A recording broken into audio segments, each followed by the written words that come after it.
Hi everybody, I hope everybody is keeping safe and keeping sane in these troubled times.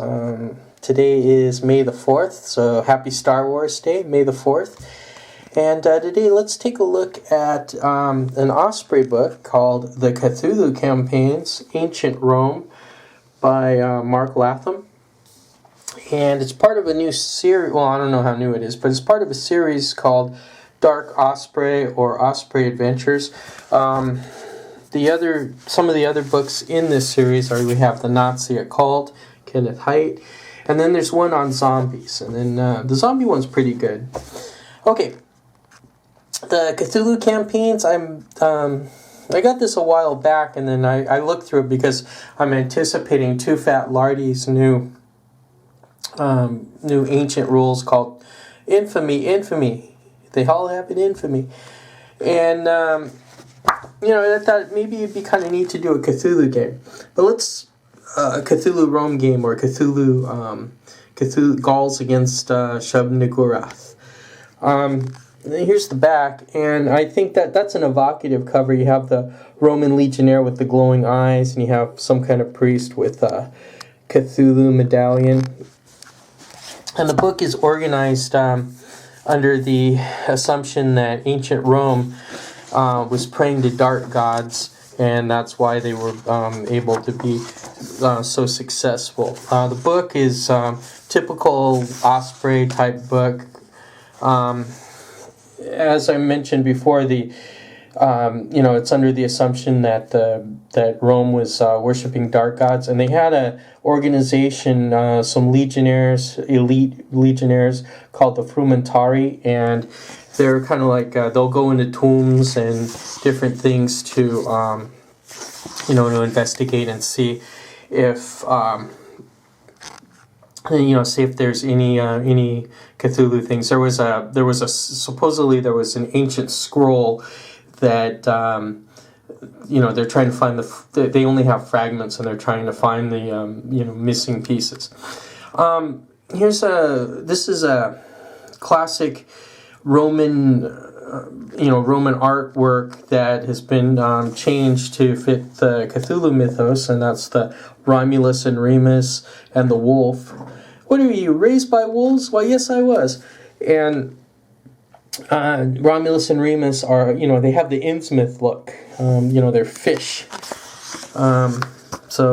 Dagon. The Philistines actually worship Dagon, for reals. Not for fakes, for reals.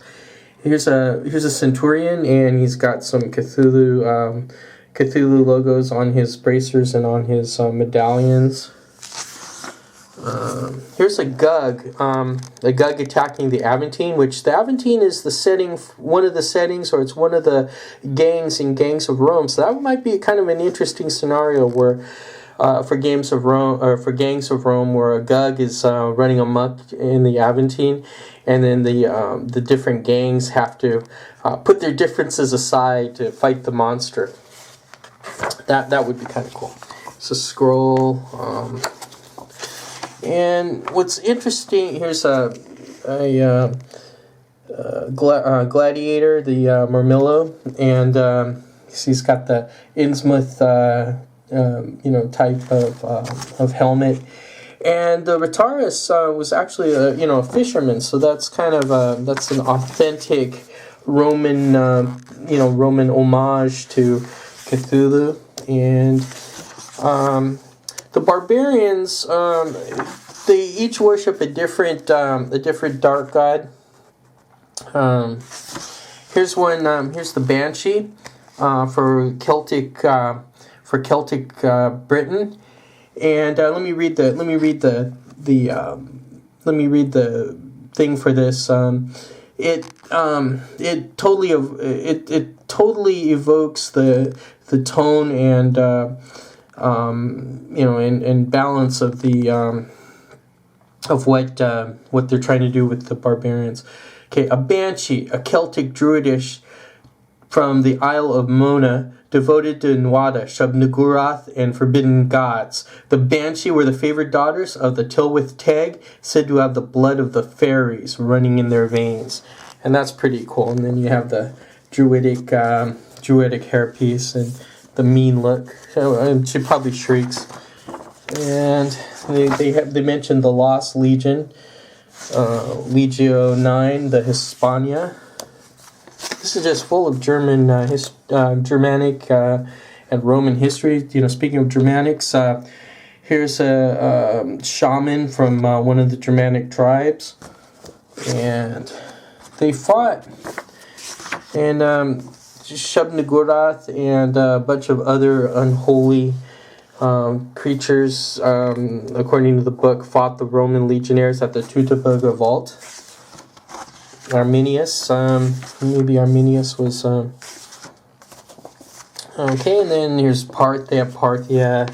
Of course, the Egyptians worshipped Nyarlathotep and Egyptus. Let's see if Egyptus. There's the Frumentari going through a pyramid and a tomb. Yeah, and what's really neat in the book is it has a timeline, so you can kind of... They have real events, like when Caesar was assassinated. They have the Caesar leading the invasion of Britannia in 54 BC, and they have a thing with the...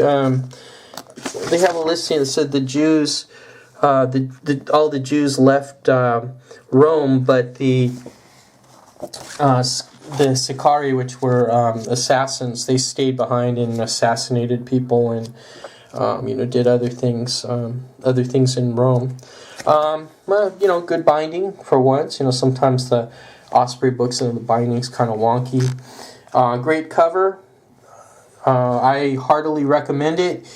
If, also Cthulhu, if I remember, the Call of Cthulhu role-playing game has a series called Invictus, which is ancient Rome with a Cthulhu flair. And there's the back again.